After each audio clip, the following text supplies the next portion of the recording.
Ok, vamos a repasar este tema de medidas preventivas. Ya ustedes han tenido la oportunidad de revisar cómo se hacen los cálculos, que son el soporte fundamental de las intervenciones. En el caso nuestro nos interesan más que todo las intervenciones de carácter preventivo, pero desde luego que hay otro tipo de intervenciones que se usan mucho más en la clínica. Bueno, vean ustedes la complejidad del asunto. Aquí aparece el proceso salud-enfermedad como un proceso justamente, es decir, como algo dinámico, nada estático, y que se ve influido por muchos factores. Acá alrededor está el entorno físico, el entorno social, los individuos, las familias, las comunidades, los factores biológicos, la educación, los factores económicos y laborales, los factores políticos, administrativos y legales, los valores culturales y los estilos de vida, los factores psicológicos, sociales y familiares, los factores filosóficos, religiosos y éticos, los factores tecnológicos y de comunicación. Y están los sistemas que se organizan dentro de las comunidades, los sistemas poblacionales, algunos tradicionales, los profesionales y desde luego los servicios de salud. Viendo que todas esas flechas de doble punta o de doble salida significan interacción. En ese complejo, en esa maraña de elementos, nos metemos nosotros cuando estamos pensando en intervenir desde el punto de vista preventivo.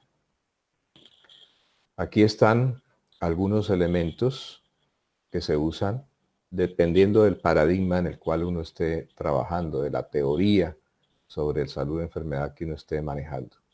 Si la teoría es biologista de predominio unicausal, entonces se trabaja sobre patología y enfermedad y el modelo de atención es la terapéutica que generalmente se usa en la clínica. Si trabajamos en la teoría social de la causalidad y que los factores de riesgo son diferenciales, no se distribuyen de una manera cierta, es decir, cierta en el sentido de certeza, sino de una manera probabilística, entonces el modelo de salud es el histórico social y el modelo de atención es la atención integral, psicosocial y ecológica.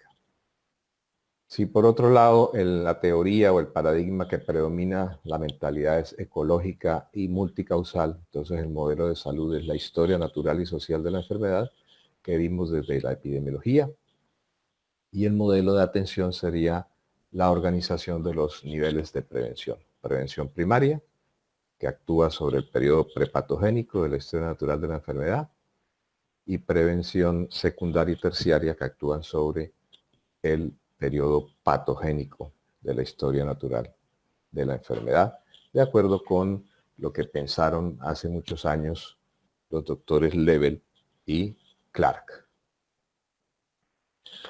De acuerdo con ellos, se manejan habitualmente tres tipos de prevención.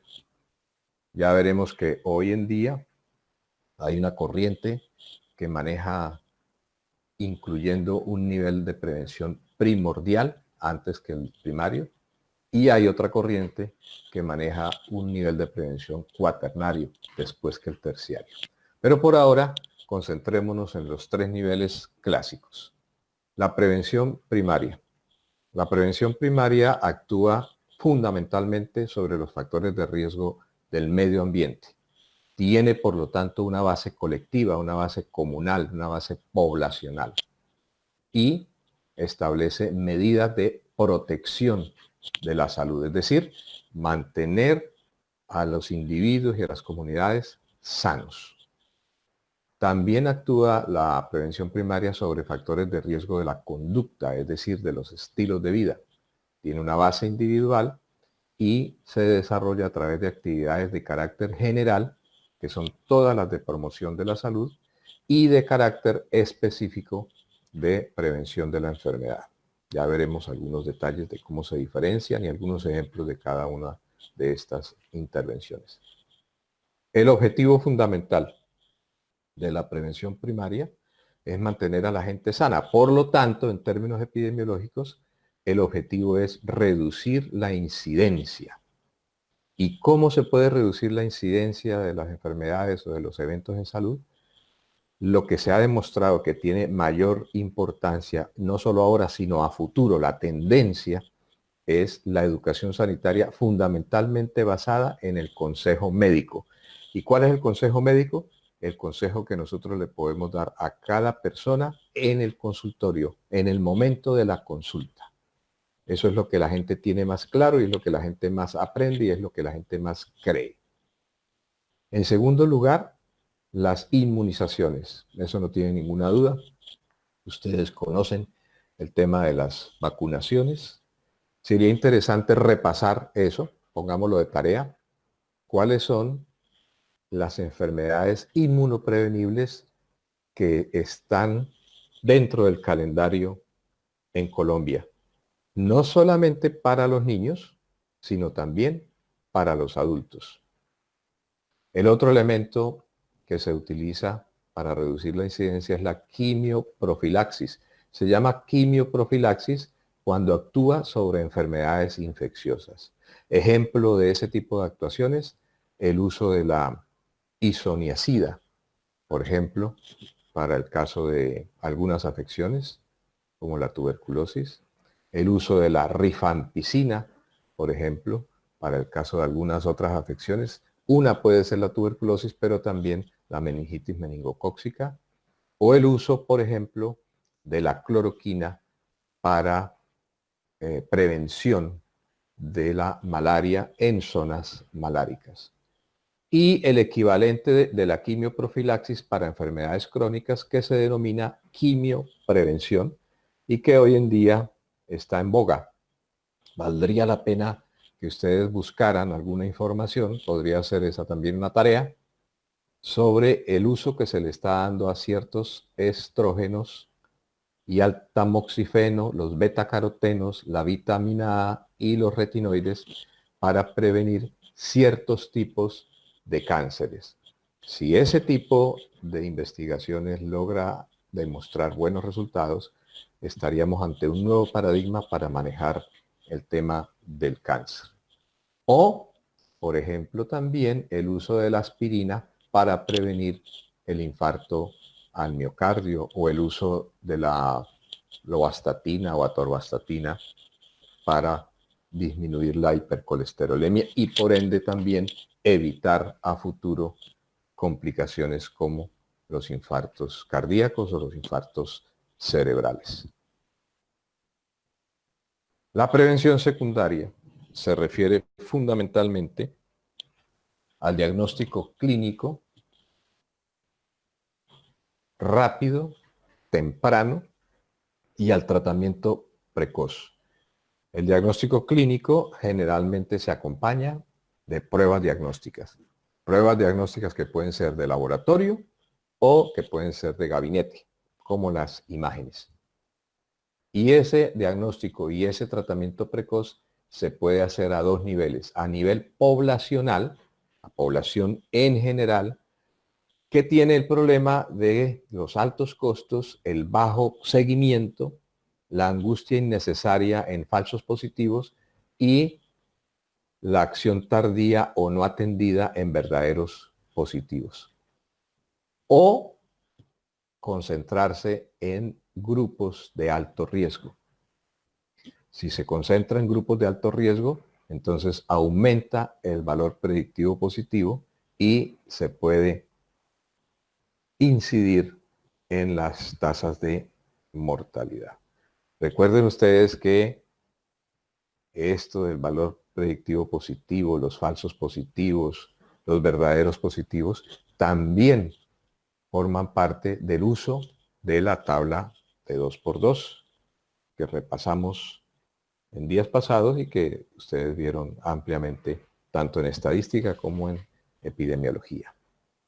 El objetivo de la prevención secundaria es entonces reducir la prevalencia. Fíjense, en la prevención primaria se trata de reducir epidemiológicamente la incidencia y en la prevención secundaria epidemiológicamente se trata de reducir la prevalencia. El cribado es un término sinónimo del tamizaje, que es la forma de utilizar pruebas diagnósticas no con el fin diagnóstico, sino con el fin de adelantarse al diagnóstico, es decir, de tratar de hacer una detección muy temprana de los posibles casos, incluso una detección en la fase subclínica de la historia natural de la enfermedad. La prevención terciaria generalmente se hace ya en la cronicidad de la enfermedad, ya cuando la enfermedad ha avanzado mucho y se considera que es irreversible, y lo que se busca es retrasar el curso de la enfermedad para tratar de mejorar las funciones residuales del paciente y atenuar las incapacidades. Recuerden ustedes que la prevención terciaria se concentra en esa partecita final de la historia natural de la enfermedad que se refiere a las discapacidades. Y las discapacidades pueden ser temporales o pueden ser permanentes. Si las discapacidades son temporales, entonces el objetivo de la prevención terciaria es volver o devolverle a los pacientes o a los enfermos o a los afectados el nivel funcional que tenía antes de enfermarse. Mientras que si tenemos discapacidades permanentes, entonces el objetivo de la prevención terciaria sería enseñarle a las personas a vivir con sus limitaciones. El ejemplo que yo más utilizo en el primer caso de las incapacidades o discapacidades temporales es, por ejemplo, una fractura de tibia y peroné. Una fractura de tibia y peroné sabemos que puede tardar unas 6 semanas en consolidar, entonces hay una inmovilización de 6 semanas. Desde luego que esa inmovilización genera atrofia o hipotrofia muscular y hace que la persona, una vez se le retire el yeso, sea difícil que esté en las mismas condiciones como estaba antes de la fractura. Por lo tanto, viene un proceso de rehabilitación, de fortalecimiento muscular, pero en un plazo de unos 3 o 4 meses la persona puede retornar exactamente igual, casi que como si no hubiera pasado nada. Mientras que si la persona en lugar de fractura lo que tiene es una amputación por debajo de la rodilla, eso ya es irreversible, entonces lo que hay es que rehabilitar, pero enseñarle a la gente a vivir con las limitaciones que significa ser amputado. Desde luego, se pueden utilizar órtesis o prótesis, en fin, para lograr este cometido. Y les decía que allá hay una corriente que habla de la prevención cuaternaria. La prevención cuaternaria, fíjense lo que dice allí, es evitar las actividades médicas innecesarias, como algunos tipos de chequeos preventivos, algunos les decían chequeos ejecutivos, en fin, o los tratamientos que a veces acompañan a otros tratamientos por si acaso. Entonces, si le damos a un paciente ibuprofeno, naproxeno, diclofenaco, alguno de esos AINES que en algunas personas pueden generar gastritis e incluso hemorragias digestivas, pues de una vez, para evitarnos eso, apliquémosle una ranitidina o un omeprazol o cualquier otro tipo de ese tipo de medicamentos para tratar de evitar que la persona vaya a tener la complicación mencionada. Pero eso significa algo innecesario porque la mayor parte de las personas no tiene ese tipo de reacciones. Entonces es un gasto innecesario, de pronto incluso, porque todos los medicamentos pueden tener efectos secundarios, entonces puede haber complicaciones iatrogénicas. Aquí recordemos, Aquí está un esquema de la historia natural de la enfermedad. Entonces, fíjense acá arriba a la izquierda la interacción de los factores de riesgo con el agente, la producción de algún tipo de estímulo nocivo. Ese es el periodo prepatogénico. Si no se logra hacer ninguna intervención, entonces viene el periodo patogénico y el periodo patogénico se subdivide a su vez en varios subperiodos, como un estadio presintomático, subclínico, donde los cambios probablemente ocurren a nivel celular, atómico, molecular. Si no se interviene, aparecen los primeros signos y síntomas. Es cuando la persona normalmente busca ayuda, es decir, que el diagnóstico habitual se hace más o menos en este punto del proceso. Lo que se hace con el cribado que mencioné hace un poquito, el tamizaje, es tratar de adelantarse un poquito, hacer el diagnóstico acá, a ver si nos ganamos algo de tiempo en el tema de la prevención. Después viene la enfermedad avanzada y la convalecencia, que ya forman parte de la prevención terciaria. Y aquí abajo están entonces algunos elementos de actuación o de intervención de carácter preventivo frente a las distintas enfermedades. Ya los habíamos mencionado anteriormente. Aquí otra forma de ver cómo actúa entonces el sistema de salud frente a los problemas de salud.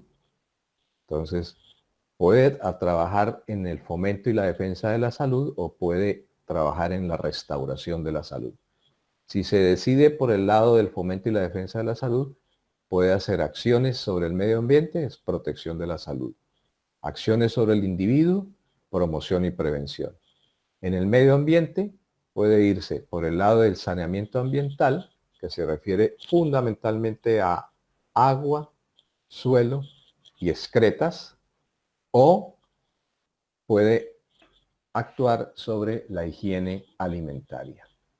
Si se decide por las actividades individuales, entonces pueden ser acciones de masa con población general, y eso se conoce como medicina preventiva de concepto amplio, o acciones personales dirigidas a grupos de riesgo, y eso se conoce como medicina preventiva de concepto restringido.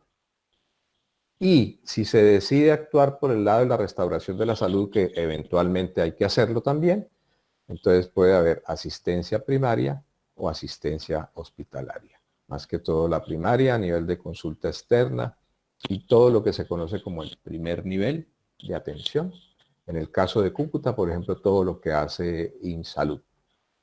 O la asistencia hospitalaria, todo lo que hace el hospital o las clínicas. ¿Vamos bien hasta ahí? Sí, señor. Sí, doctor. Ok. Aquí un poquitico más complejo el esquema, pero es fundamentalmente lo mismo. Protección de la salud, saneamiento, higiene, promoción de la y prevención de la enfermedad sobre el individuo, acciones personales y de masa, la recuperación de la salud, la asistencia hospitalaria y la asistencia primaria, que puede hacer énfasis en la parte familiar. Hay una especialidad en medicina familiar que se va a poner en boga o de moda muy pronto, o actuación sobre grupos específicos de alto riesgo, los diabéticos, los hipertensos, las personas con cáncer, o en la comunidad en general, acciones como actividad física, parques, recreación, ese tipo de acciones. Otra vez, el proceso de historia natural de la enfermedad, en donde aparece esta columna de resultados, ¿no? Que pueden ser la muerte, el estado crónico, la incapacidad, la recuperación, la curación o algunos cambios orgánicos. Y se hace énfasis en que a nivel prepatogénico vienen los estímulos, a nivel patogénico la reacción del organismo y a nivel de resultados todos los cambios orgánicos o sistémicos. Algunos ejemplos de acción de la prevención primaria, secundaria y terciaria. Entonces, volvamos. ¿A quién se dirige la primaria? A grandes grupos de población. El objetivo, actuar sobre las causas del problema o sobre los factores de riesgo, sobre las personas sanas para que se mantengan sanas. Ejemplo, vacunaciones. La secundaria se concentra más en los grupos de riesgo para detectar los problemas lo más pronto posible y tratar de detenerlos a través de tratamientos, es decir, disminuir la prevalencia. Por ejemplo, el uso de mamografía en mujeres de mayores de 50 años para detectar el cáncer de seno. Y la prevención terciaria en grupos ya de población enferma, donde está instaurada la enfermedad, para tratar de hacer un poco más lento el avance de la enfermedad y prevenir complicaciones. Por ejemplo, prevenir la aparición del pie diabético en un paciente con diabetes. Otra vez el esquema de la historia natural de la enfermedad. Yo siempre he insistido mucho en esto, porque es la base fundamental de la medicina y desde luego de la salud pública. Entonces fíjense aquí en dónde actuaría lo que les mostraba dos diapositivas atrás, las pruebas de tamizaje o de cribado, tratando de hacerlas y detectar en la población que aún no tiene síntomas clínicos. Es decir, que todavía se considera sana o por lo menos que la gente no sabe, no tiene la sensación de enfermar. A ver si es posible ganar tiempo de vida, tiempo de calidad de vida o por lo menos retrasar un poco la mortalidad. Aquí aparece un nuevo concepto. Algunas personas piensan que cuando uno clasifica las medidas de prevención en prevención primaria, secundaria y terciaria, puede dar una sensación de que debe llevar un orden y esperar que se cumpla ese orden. Entonces, están proponiendo algunos cambiarles eso de niveles de prevención o de medidas de prevención primaria, secundaria y terciaria por este tipo de nombre. Conceptualmente hablando, ya veremos los ejemplos. En lugar de hablar de niveles de prevención primaria o de prevención primaria, medidas de prevención primaria, entonces llamarlas medidas universales.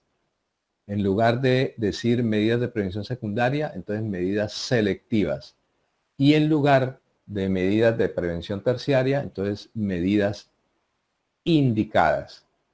Ejemplos, medidas de prevención universales, dieta equilibrada, higiene dental, el uso del cinturón de seguridad al conducir, el abandono del tabaco, las inmunizaciones sistemáticas. Entonces son medidas universales, generales, para todo el mundo.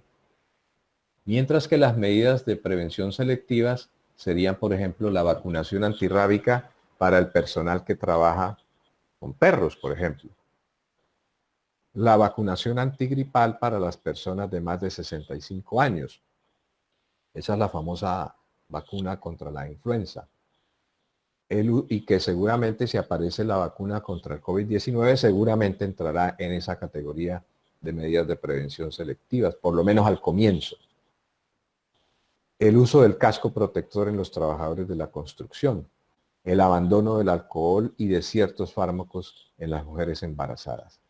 Mientras que las medidas de prevención indicadas serían, por ejemplo, medidas de control de hipertensión, las medidas dietéticas para reducir la hipercolesterolemia y la quimioprofilaxis secundaria con isoniazida para los que son convertores recientes de la prueba de tuberculina.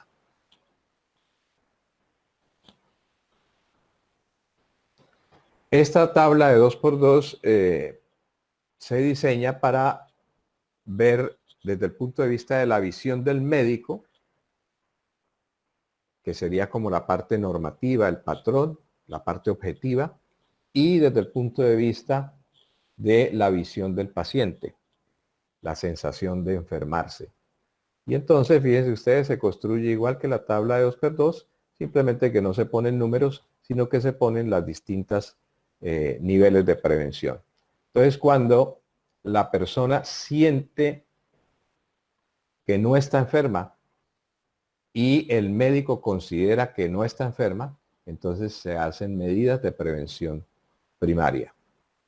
La persona puede ser que no se sienta enferma porque está, por ejemplo, en una etapa subclínica de la enfermedad, pero el médico logra demostrar que tiene algunos cambios que lo van a llevar a una enfermedad, entonces ahí se harían las medidas de prevención secundaria. Si la persona se siente enferma y el médico descubre que está efectivamente enferma, entonces vienen las medidas de prevención terciaria. Y si la persona está enferma, pero la visión del médico es que no lo está o ya no lo está, o evitemos que se ponga enfermo, entonces vendrían las medidas de prevención cuaternaria. Como les digo, esto de la prevención cuaternaria es algo relativamente reciente, todavía es controversial, todavía se está discutiendo mucho, pero ya está apareciendo en la literatura científica cada vez con mayor fuerza, sobre todo con estos temas de moda ahora de la seguridad del paciente, ese tipo de cosas que hay. Algunos ejemplos de prácticas innecesarias, inadecuadas, dañinas o sobreutilizadas en atención primaria. Por ejemplo, en actividades preventivas, la gente que le está pidiendo el antígeno, el PSA para el cribado de cáncer de próstata a gente que no tiene los riesgos, por ejemplo. O que pide sangre oculta en heces para tratar de detectar cáncer de colon cuando tampoco hay riesgo. Densitometría ósea en mujeres perimenopáusicas. Eso es algo que lo hacen cada vez más frecuentemente en algunas entidades o instituciones, se hacen como modas, que se hace a muy bajo costo o incluso que se regala el examen, la densitometría, pero si aparece positivo, entonces el tratamiento sí se cobra, en fin. O sea, como que hay ahí una especie de manipulación, llamémoslo así, para después vender ciertos productos. Espirometrías para el cribado de enfermedad pulmonar obstructiva crónica cuando no hay síntomas. Cribado o tamizaje de cáncer de cuello uterino en mujeres de bajo riesgo, por ejemplo, muy mayores o en mujeres sometidas a histerectomía por enfermedades benignas. Otro ejemplo, prescripción de medicamentos, por ejemplo, antibióticos para bronquitis agudas no complicadas, que la mayoría todos sabemos que son de origen viral. Esto ya lo habíamos hablado hace un ratico. La terapia hormonal sustitutiva durante la menopausia en mujeres sanas es algo que está muy controvertido, cada vez se usa menos, pero en alguna época se utilizó demasiado. Utilización de hipolipemiantes en pacientes que no tienen antecedentes coronarios o que son de muy bajo riesgo. Uso de broncodilatadores en bebés con bronquiolitis aguda, sobre todo bebés menores de 1 año, que no deberían tener ese tipo de medicamentos, que pueden ser peligrosos también. O desde el punto de vista diagnóstico, radiografías para lumbalgias agudas, que el 80-90% se deben a contracturas musculares por malas posturas o por malos movimientos o por algún sobreesfuerzo. Y bueno, como ustedes ven ahí, hay mucha cantidad de prácticas que pudieran ser innecesarias. Aprovecho aquí para, antes de que se me olvide, ponerles otra tarea, por favor. Revisen ¿cómo digo eso? No, toca decirlo así. Canadian Task Force o el US Task Force. Task, T-A-S-K, Force, F-O-R-C-E. El primero de los canadienses, el segundo de los norteamericanos, es la Fuerza de Tarea de Servicios Preventivos. Ellos están dedicados a revisar todo tipo de intervenciones en medicina y en salud pública para tratar de, bajo la lupa de la medicina basada en evidencia y salud pública basada en evidencia, determinar las recomendaciones de uso de ciertas medidas, de ciertas intervenciones. Y es bueno que ustedes vayan sabiendo que hay una cantidad de cosas que algunos profesionales utilizan que realmente no tienen ninguna recomendación de uso. No disminuyen la mortalidad, al contrario, generan aumento de gastos y pueden generar algunas molestias y algunos problemas que en algunas ocasiones pueden resultar muy serios, muy graves. Hay entre 60 y 169 intervenciones distintas que valdría la pena que ustedes revisen. Por ejemplo, ellos revisan el tema del Papa Nicolau, revisan el tema del tacto rectal para el cáncer de próstata, el tema del antígeno prostático para cáncer de próstata, el uso de endoscopia para cáncer de colon o para cáncer de estómago. En fin, ustedes van a ver ahí la cantidad enorme de intervenciones analizadas y van a encontrar las recomendaciones. Algunas son muy recomendadas en tales edades, con tales criterios. Y hay otras que definitivamente están siendo muy mal utilizadas. Eso les va a servir incluso ahora que pasen a medicina interna a ustedes. ¿Cómo se toman las decisiones en medicina preventiva? Ya me estaba adelantando un poquito. Pero desde luego tiene que ver con la evidencia científica sobre la pertinencia y la efectividad de las intervenciones. Para eso se tienen que definir algunos criterios. Por ejemplo, lo primero que hay que hacer es cuál es la magnitud del problema. Y la magnitud del problema se mide en términos de cantidad de personas afectadas y del impacto del problema en la cantidad y calidad de vida de la comunidad. Por eso, las principales preguntas que hay que responderse en este criterio son: ¿a cuántas personas afecta? ¿Cómo se mide eso? Con la velocidad de aparición de casos, lo que en epidemiología se conoce como densidad de incidencia. Segundo, con el riesgo individual de padecerlo, la probabilidad individual. Esa es la incidencia acumulada. Tercero, el número de personas que la padecen en un momento dado, y eso es prevalencia, que puede ser de punto o de lapso. La otra pregunta que hay que contestar: ¿qué mortalidad ocasiona? Y clasificarla. Esa mortalidad es prematura, es decir, se está muriendo la gente antes de tiempo, antes de lo que debería morirse en condiciones normales. Y segundo, probablemente más importante, si esa mortalidad se puede prevenir, se puede evitar. Tercero, ¿qué repercusión tiene en el bienestar de las personas? Es decir, ¿cómo percibe la gente el problema? Porque hay gente que hay problemas que no les parecen problemas, valga la redundancia. Por ejemplo, utilizando escalas de incapacidad funcional como el índice de CATS, que valdría la pena que ustedes revisaran. El índice de CATS generalmente se usa en personas mayores, pero puede utilizarse también en personas que están en algún tipo de discapacidad. Y tiene que ver, por ejemplo, si la persona es capaz o no de bañarse sola, vestirse sola, hacer algunas tareas cotidianas de manera independiente o no. Y dependiendo del grado de de independencia o dependencia, entonces se le asigna un puntaje.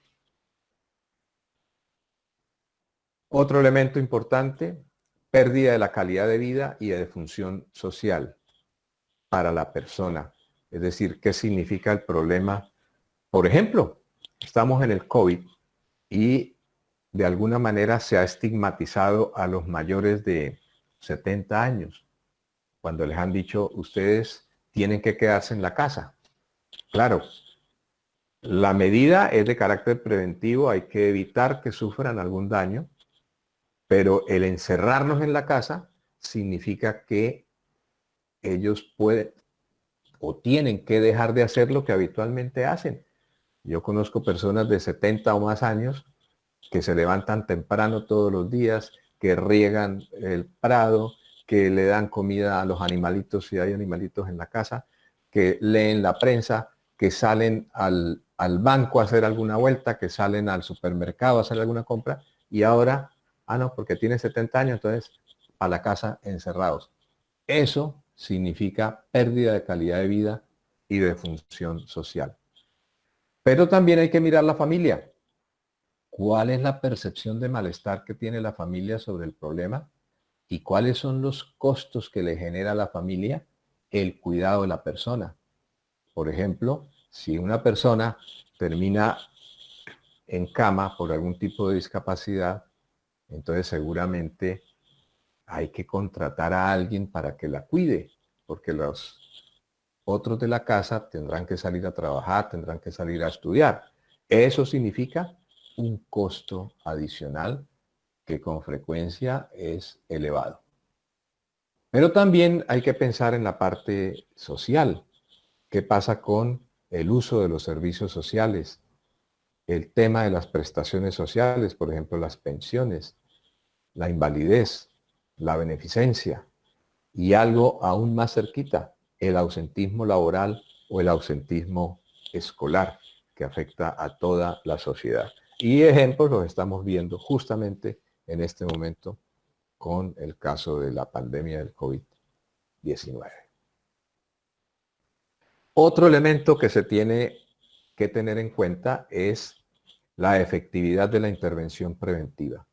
Y eso se mide utilizando las herramientas de la medicina basada en evidencia y la salud pública basada en evidencia que les estaba mencionando hace un momentico. Lo que los Task Force, los más conocidos, el canadiense y el americano, me gusta a mí personalmente más las recomendaciones de los canadienses, pero bueno, también los europeos tienen su propia fuerza de tarea para servicios preventivos.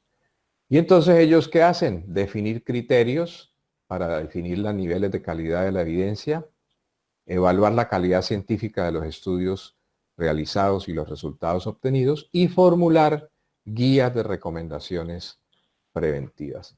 Entonces, cuando ustedes entren a la página de cualquiera de esos, el canadiano o el americano, de una vez ustedes los van a llevar a las guías de recomendación. Entonces, guía de recomendación frente al cáncer de colon, guía de recomendación frente al cáncer de seno, guía de recomendación para el cáncer de cuello uterino, guía de recomendación para el infarto agudo del miocardio. Y aparecen lo que sí está recomendado y lo que no está recomendado o debería evitarse. El otro elemento importante para tomar decisiones acá son los efectos adversos o los riesgos que son inherentes a cualquier intervención. Y para eso entonces hay que hacer un balance entre beneficios y riesgos. También el riesgo potencial, por ejemplo, el que aparece como consecuencia de errores diagnósticos, falsos positivos, falsos negativos, los beneficios que se dejan de obtener, el etiquetamiento de las personas. Fíjense ustedes, en alguna época, y siempre termina filtrándose la información. Es algo, yo no sé, viola todos los derechos de la intimidad, del anonimato, de la confidencialidad, pero la gente termina sabiendo quién está enfermo de qué. Antiguamente, cuando alguien salía positivo para VIH-Sida, eso era terrible.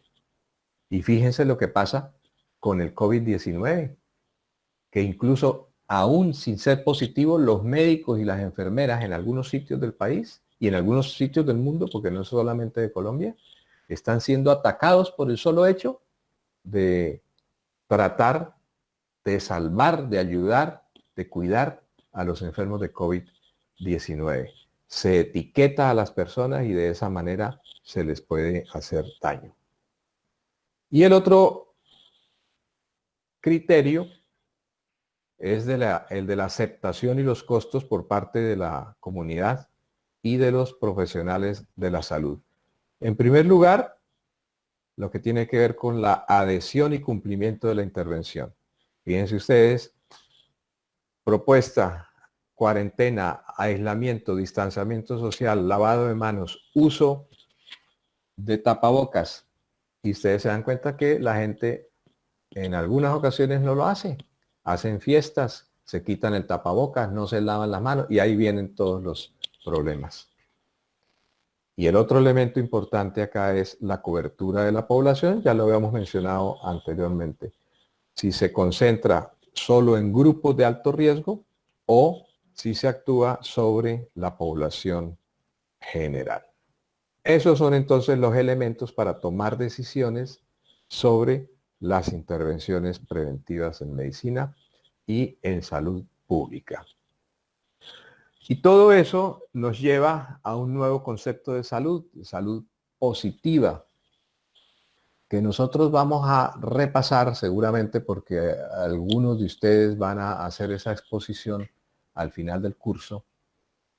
Hoy en día se está desarrollando una medicina o una especialidad médica que se llama medicina del estilo de vida. Y esa medicina del estilo de vida se fundamenta en lo que aparece en esta diapositiva y en la siguiente. Pero empecemos con el concepto. La salud positiva es la capacidad de una persona para mantener un estado de autosuficiencia y bienestar apropiado a la edad y a las necesidades sociales. Fíjense que es muy distinto al concepto de que salud es la ausencia de enfermedad. No, aquí se habla es de autosuficiencia. Una persona puede tener alguna enfermedad, por ejemplo, trastornos de la refracción, miopía, presbicia, astigmatismo. Y sin embargo, con ayuda, con unas lentes bien formulados, puede ser autosuficiente y sentirse bien. Una persona puede tener dilataciones varicosas, una insuficiencia venosa crónica, pero puede utilizar medias de compresión y puede ser autosuficiente y sentirse bien de acuerdo con la edad. Una persona puede ser mayor de edad, de 70 años, como los ejemplos que mencionaba hace un rato, y sin embargo ser autosuficiente, manejar su plata, ser completamente independiente y reunirse con los amigos, a jugar, a conversar, lo que sea, de acuerdo con su edad y con las necesidades sociales. ¿Y cómo se puede lograr esa salud positiva? Aquí están las recomendaciones, que sería bueno que ustedes las empezaran a hacer, que todavía están muy jóvenes. Alimentación limpia, variada, nutritiva y sabrosa. Creación de un ambiente laboral gratificante y amable.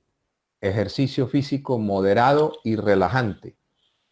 Claro, a no ser que sea un profesional deportivo. Respirar aire limpio, sin humo de tabaco. Sentirse libre, querido y recompensado. Y ahí necesita entonces el apoyo de la familia, de los amigos. Comunicación abierta, clara y siempre respetuosa. Sentirse satisfecho y realizado en el trabajo y en el hogar. Amor responsable y compartido. Aprovechar plenamente las oportunidades de recreación y descanso.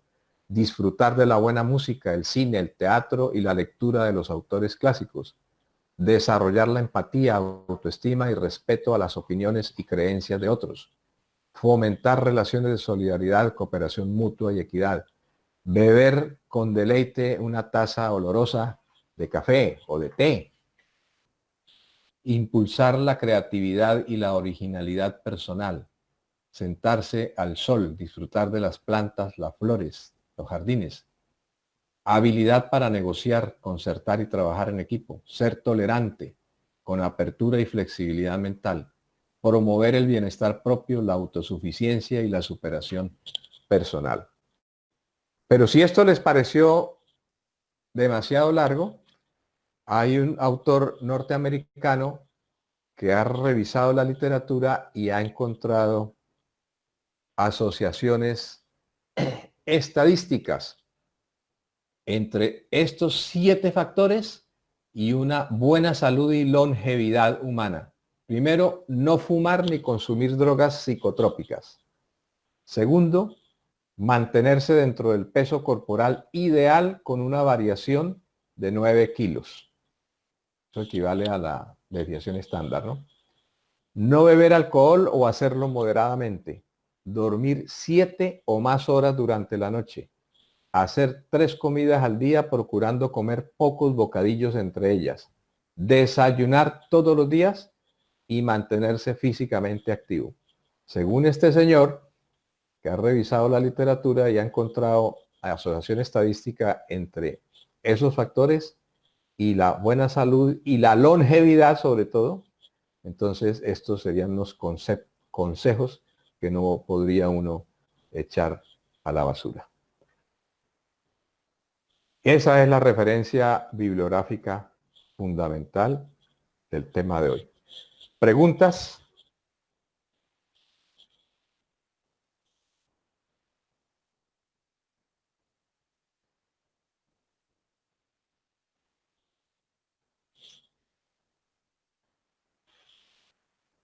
¿No hay preguntas? Doctor, son las páginas esas, era Canadian Task. ¿Qué? La última palabra. Ya se la voy a poner aquí. Míralo acá. Task Force. Ah, listo. Aquí. Y el otro es US Task Force.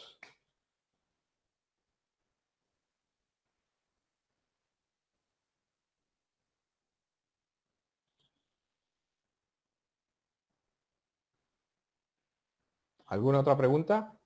¿O algún comentario?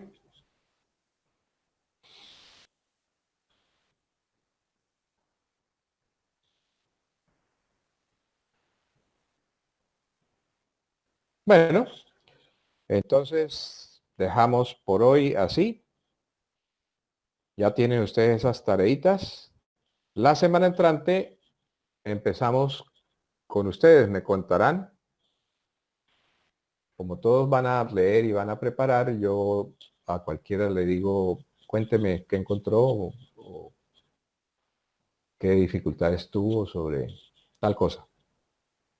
Doctor, una duda también, ¿cuándo será el parcial? ¿Cuándo es? ¿Por fecha cuándo es?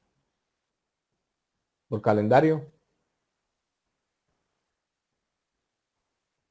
Creo que los de octavos para la otra semana. Pero salud pública. Voy a, ahorita reviso con Amparito el calendario a ver cómo estamos de calendario. Y les aviso. Doctor. Bueno. Ok. Gracias. Bueno, chao.